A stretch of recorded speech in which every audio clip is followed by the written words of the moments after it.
ভারী বৃষ্টি ও ভারত থেকে আসা পাহাড়ি ঢলে স্মরণকালের ভয়াবহ বন্যার কবলে ফেনী, নোয়াখালী, কুমিল্লা, খাগড়াছড়ি সহ দেশের ৮টি জেলা।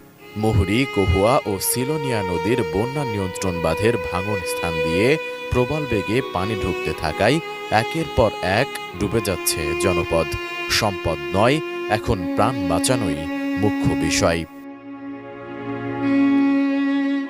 পরিস্থিতির অবনতি হওয়ায় বিদ্যুৎ বিচ্ছিন্ন হয়ে পড়েছে লাখ লাখ মানুষ। সেই সঙ্গে সব ধরনের যোগাযোগও বিচ্ছিন্ন হয়ে পড়েছে। এতে চরম দুর্ভোগে বন্যা কবলিত এলাকার বাসিন্দারা। বন্যার পানিতে ভেসে গেছে পুকুরের মাছ, ফার্মের মুরগি, গরু ছাগল সহ গবাদি পশু। নষ্ট হয়ে গেছে ফসলের ক্ষেত। নেই বিশুদ্ধ খাবারের পানি। পানির